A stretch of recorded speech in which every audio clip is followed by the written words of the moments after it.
Hello, my friends. Welcome to Lindy's Magpie Reads.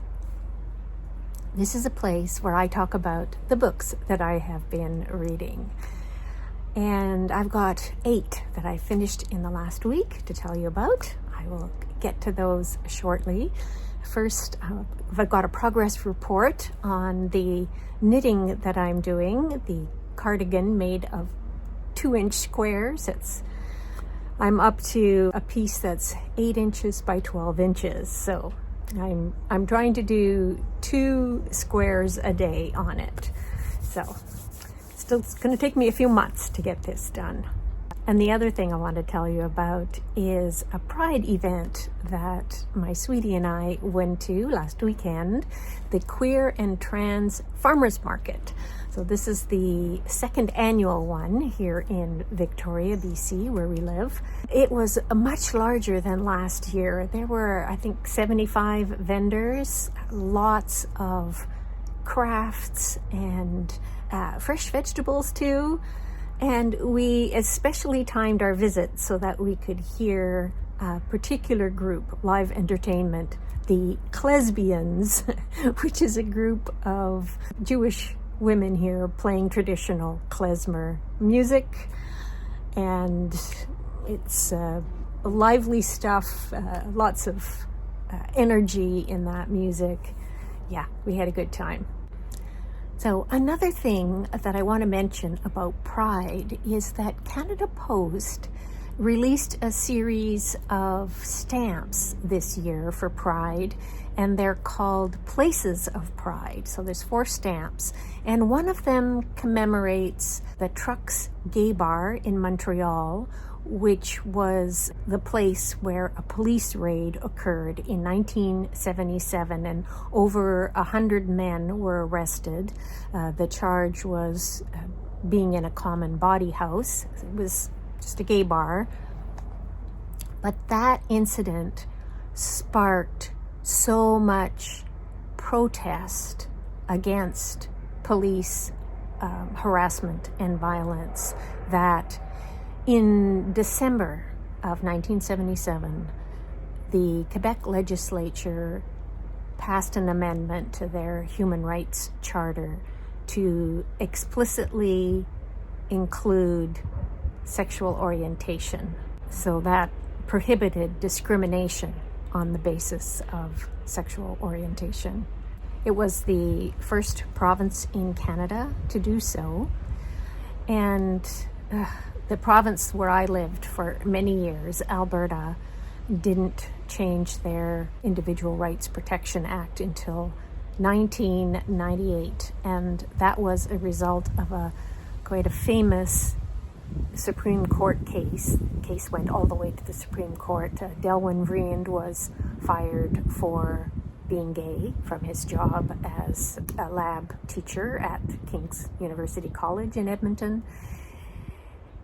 Anyway, we have come a long way. And one of the reasons I'm talking about this is because the first book that I want to tell you about is I Remember Lights by Ben Ladouceur. I received a review copy of this from the publisher, Book Hug, an independent publisher here in Canada. And I rarely accept review copies. I get offers every week. And maybe 2 or 3 times a year, I will say yes, that I know for sure that I'm interested in reading something. Most of the time, even if I am interested in a book, I would rather borrow it from the library or buy it from a bookstore, because when I get a free copy, I just feel so obligated and it takes away my enjoyment of reading it. Okay, that didn't happen in this case. So I Remember Lights has got 2 timelines in it, the same gay man. The first one is set in 1967 in Montreal. So this is during the time of Expo 67, a world exposition that coincided with Canada's centenary celebrations. I was 7 years old at the time, and I do remember it clearly. Not that we went to Montreal, but there was this song like an earworm. Canada, 1 little, 2 little, 3 Canadians. We love thee, now we are 20 million.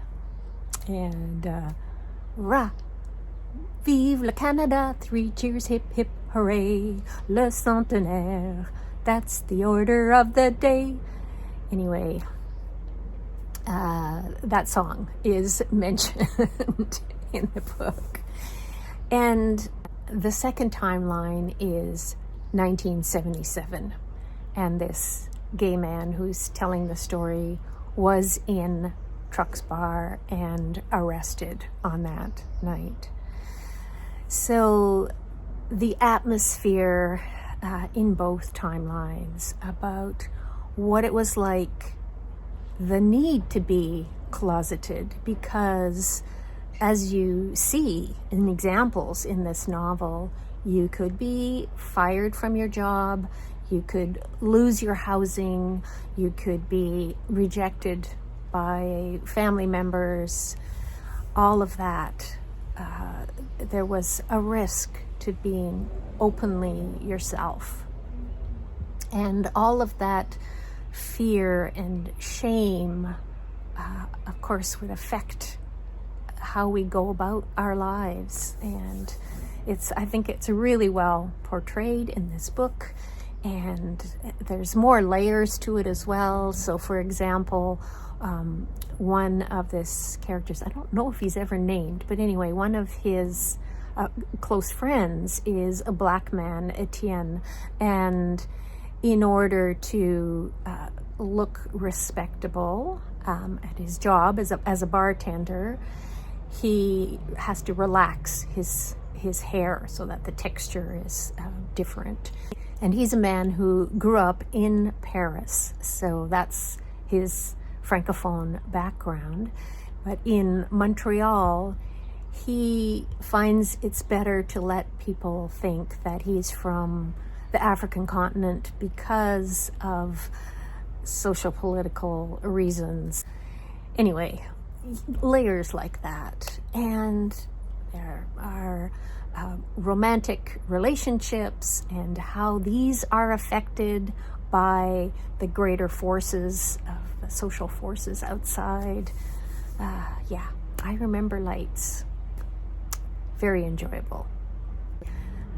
The use of coded language is mentioned in I Remember Lights, and one of the examples is calling other queer people friends of Dorothy. And this man does have a dog. The dog's name is Dorothy. When he is held in jail overnight, one of the things that he's worrying about is his dog left alone in his apartment. The next book I want to tell you about is about a gay man and his dog. This is Where Are You, Brontë? It's written by Tomie daPaola, who's the author and illustrator of about 270 children's picture books. So very well known. He died in the year 2020. He was 85. So he didn't get a chance to illustrate this book that he wrote.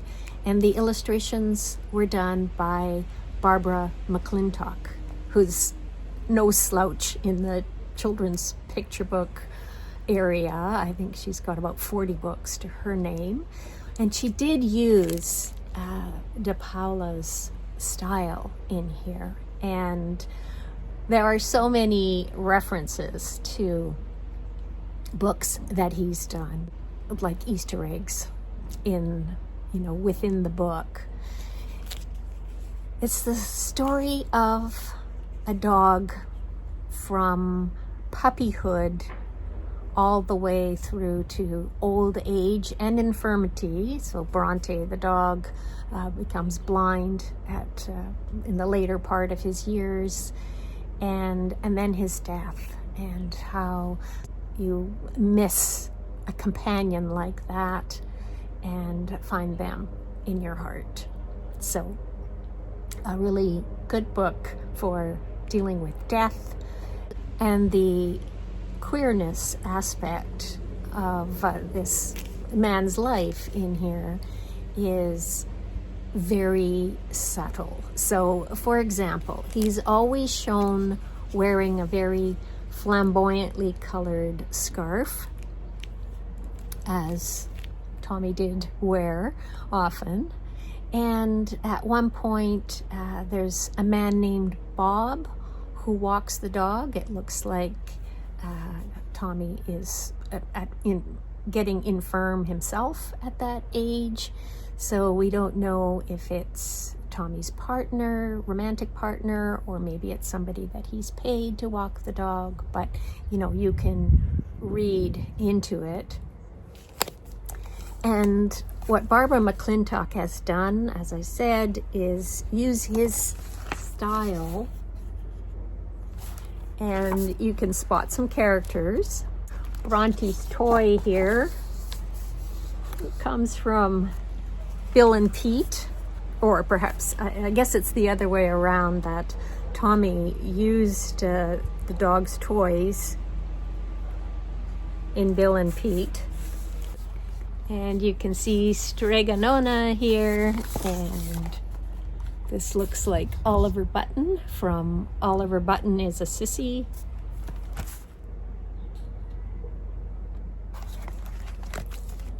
Gorgeous book. I've got another picture book for you. This one is nonfiction. A Gift of Dust. How Saharan Plumes Feed the Planet. And it's written by Martha Brockenbrough, and the illustrations are by Juana Martinez-Neal. Martha Brockenbrough is the author of both adult and children's books, fiction and nonfiction. And Juana is a Peruvian illustrator who has received numerous awards and accolades. And I learned so much in here, as well as enjoying beautiful illustrations. It's about how dust is a remarkable thing. The dust that's being addressed in this book is that wind picks up from prehistoric fossils from a dried up lake bed in Chad, in the continent of Africa. And the plume of dust can be seen from outer space. And these dust particles are what raindrops form around. And so the dust from the Sahara feeds the Amazon rainforest in Peru, and the phosphorus from the fossils replenishes phosphorus for the plants that are growing in the rainforest. So it's all a big cycle. In the information at the back, there was just like one astonishing thing after another. I highly recommend this book. So next I've got 3 audiobooks to tell you about. I'm going to start with Earthlings by Sayaka Murata. This is translated from Japanese by Ginny Tapley Takemori. And the audiobook is read by Nancy Wu. This is a strange, weird story. If you've read any other books by Sayaka Murata, like Convenience Store Woman or Vanishing World, you'll know that this author explores asexuality, society norms, gender roles in her work, and she's certainly doing that in this one. She also tends to have an outsider's point of view for her characters, and we've definitely got that in this novel. Natsuki is 10 years old when we first meet her, and for reasons, she thinks that she's probably an alien. And in this early part of the book, I was reminded of books like Beautyland by Helen Marie Bertino and Satellite Love by Genki Ferguson, and also Nathan Pyle's web comics, A Strange Planet. You might be familiar with those.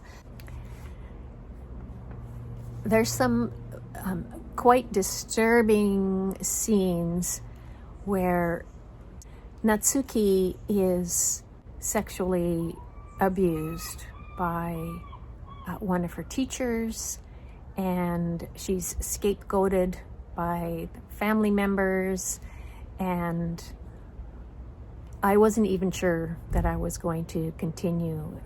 The worst part, I think, is in the second chapter, but by the third chapter, she's in her mid-30s, so a lot of that difficulty is behind her. She still feels like an alien. She says, my town is a factory for the production of human babies. People live in nests packed closely together. At another point, she says, humans got really worked up when an organism that had inherited their genes was killed. Anyway, I would describe this as absurdist horror, if there's such a thing. There are parts where it's quite dark and, as I said, weird, but it is also thought-provoking, and overall, I'm really glad that I read this. I'm going to stay in Asia for this next book. It's The South by Tash Aw, who's a Malaysian author of Chinese ancestry. And I have very much enjoyed earlier books by him, The Harmony Silk Factory, 5-Star Billionaire, and We, the Survivors.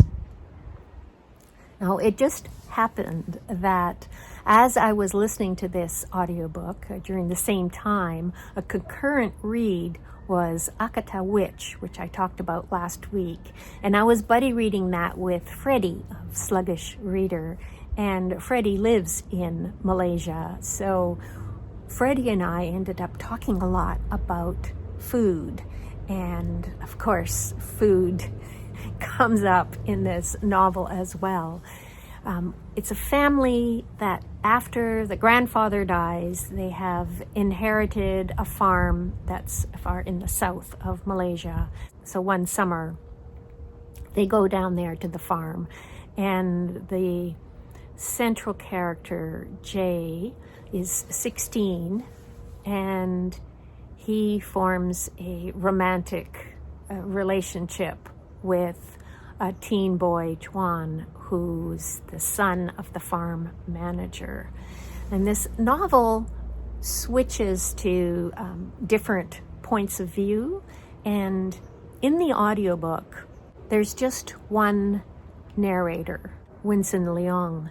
And because the chapters don't have any headings, I did find it confusing sometimes to be switching to different viewpoints. Now, I said Jay was the main character, but really we get to know Fong, the farm manager. We get to know Jack, who's Jay's father, and his mother's Yu, and he's got 2 older sisters.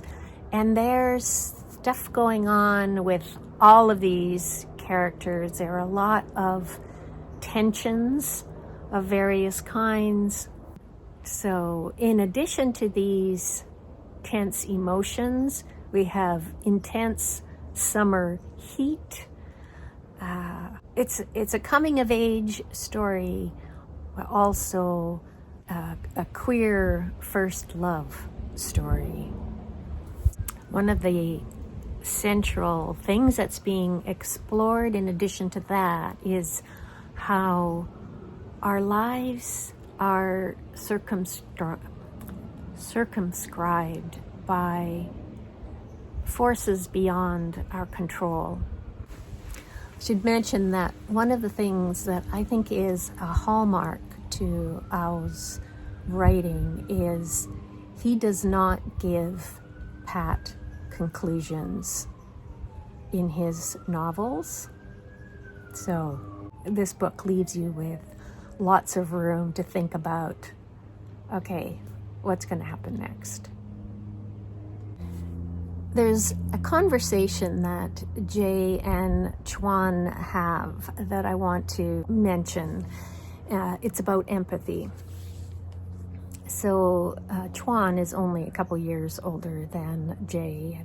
They're talking about caring for people that you don't really know. So we're talking about the kind of people that you would encounter every day, whether it's in a shop or you see them doing something on the street and you exchange pleasantries with them, but that's about all you know of them. If you don't see them anymore, do you worry about them? And Jay says yes, and Juana is kind of disgusted by this. He says, like, why? They wouldn't care about you. Why do you care about them?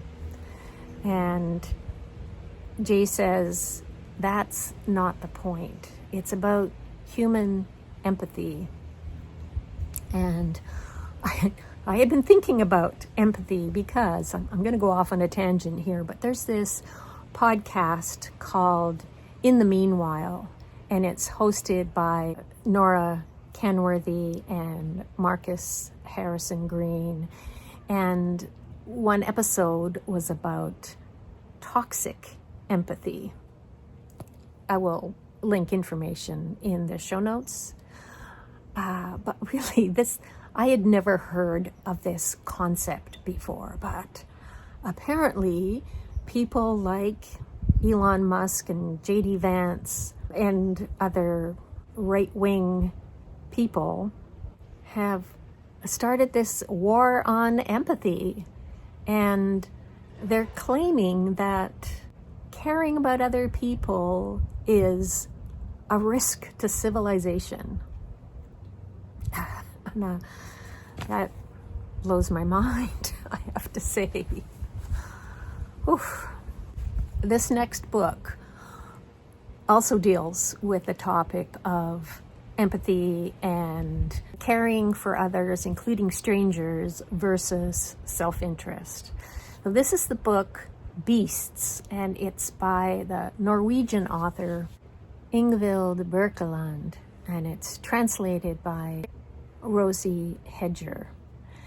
This is I think it's a teen novel. It's very short. The audiobook is only about 2 hours long. It's read by Mark Sanderlin, and he's got a very youthful voice, which works perfectly because the narrator here is 13 years old. He's Abby, and he's looking after his little sister Alva, who's about 5, and they're on the run.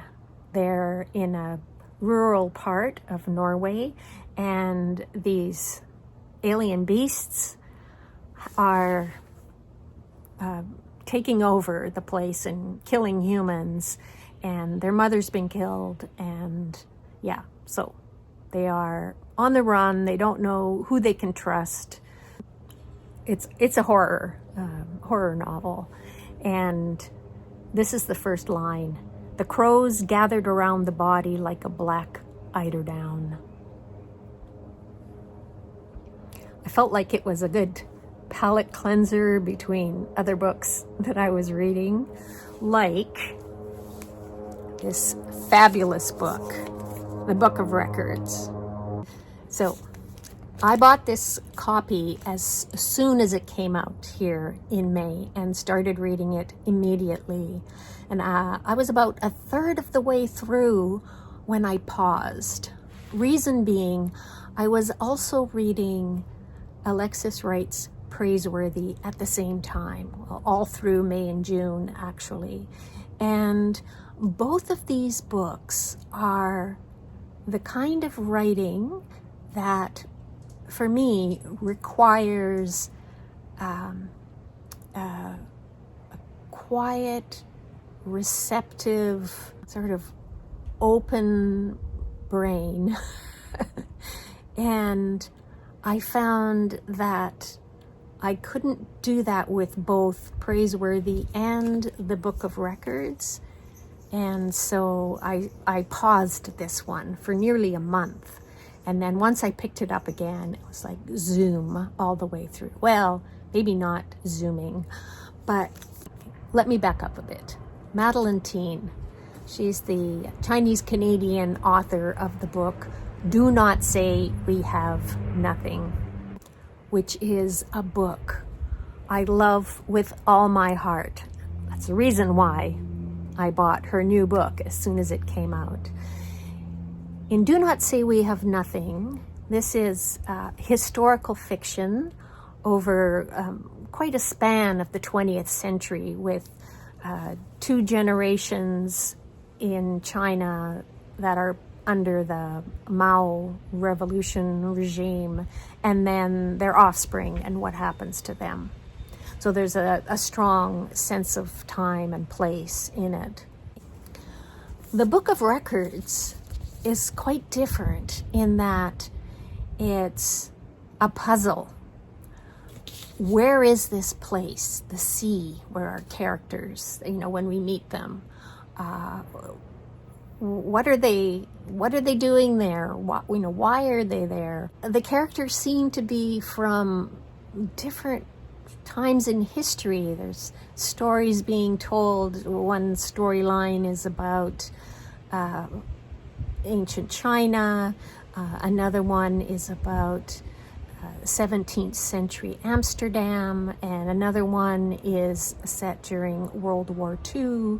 It's Hannah Arendt, who is escaping Jewish persecution first in Germany and then in France, and seeking to exit Europe. So there are these refugee stories, and they do all come together in such a luminous sort of way, which is why I love this cover. Different windows on the world. The atmosphere in here is one of waiting, it's of longing, it's there's a mix of joy and sorrow, constantly. Like, how can you be in despair and at the same time also experience joy? The author, you can tell, she has such love and tenderness for her characters, and I appreciate that so much. And her use of language, I love language, and so I kept stopping to reread passages. This is the kind of book I love. It's also very philosophical. One of the characters in here is Baruch Spinoza. So his ideas about existence and fate.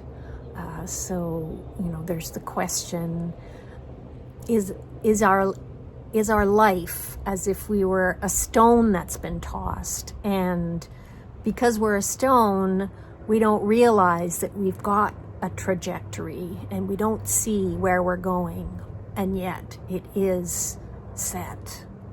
So as I was reading, I found that I kept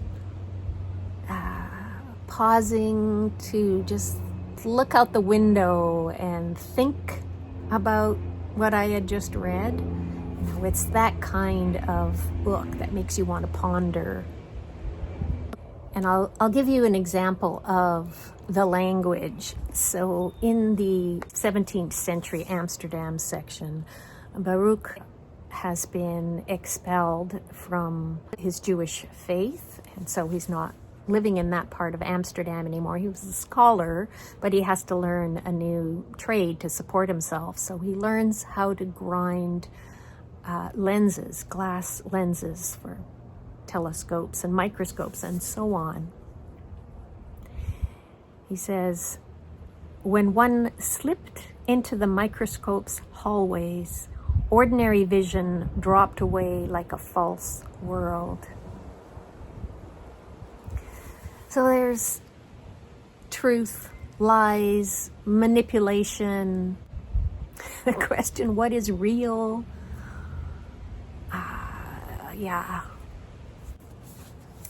Conversations about the nature of time, the heartache of uncertainty. I feel like this is definitely a book that was crafted during the pandemic. Madeleine Teen is going to be coming to the Vancouver Writers Festival, and I really look forward to hearing her talk about this book there. Here's another quote. To survive our own particular situation, we should direct our attention to the universal. Otherwise, the alternative was to give up hope. And that leads me to the final book that I want to tell you about. Another book I really loved, Hope, Never New Horizon. This is by the British writer Douglas Bruton. This book was a gift to me from the author. I have talked about a couple of his previous books with Sean from Sean Breathes Books, and we also talked about this one in a Zoom chat with the author. When Sean gets that chat prepared, I will mention it on my channel and link it, or you could be following Sean and watching for it there on his channel as well. So hope. This is definitely a book about hope. Something like in the Book of Records, it's told through multiple stories. There are 3 distinct storylines in here, 3 narrative arcs. One is about the Wexford whale, which was found in Ireland in the 19th century, and the bones were transported to the Natural History Museum in London, and the whole saga of getting those bones suspended there from a blue whale. And then one of the storylines is told from the viewpoint of Margaret, a servant in the household where Emily Dickinson lives. And the third storyline is about Ada Alice Pullen, who was a artist model and actress, and she was the model for this painting called Hope that's in the Tate Britain Museum. If you love language like I do, and you like to reread sentences and just take delight in the way words are used in new and thrilling ways, you definitely need to read Douglas Bruton's work. And this is just such a feel-good book. His use of voice as well. So if you like unique voices, there are a number of different characters in here, and they are all distinct in their dialogue and expressions. Yeah, I loved it to bits. And it's not long, and it's just such a perfect package of a novel. Lots of hope. And that's all I've got for you today. So thank you so very much for watching. I really appreciate hearing from you, so please do say hello in the comments down below. Just let me know that you were here. I will leave you with some more raspberry talk. I talked about raspberries last week. This week I made a raspberry crisp. So raspberries with a crumble on top, done with oatmeal and barley flour and brown sugar and butter, so it's almost like a cookie on the top, crumbly cookie. It doesn't photograph so well, but oh, it's delicious. And I have frozen a lot of raspberries because there's just so many right now. I'm happy to have a larger freezer in my fridge than we had in our old house, so it gives me lots of room for preserving stuff like this. I wish you all well. I wish you happy reading, and I'll see you all again soon in the next one. Bye for now.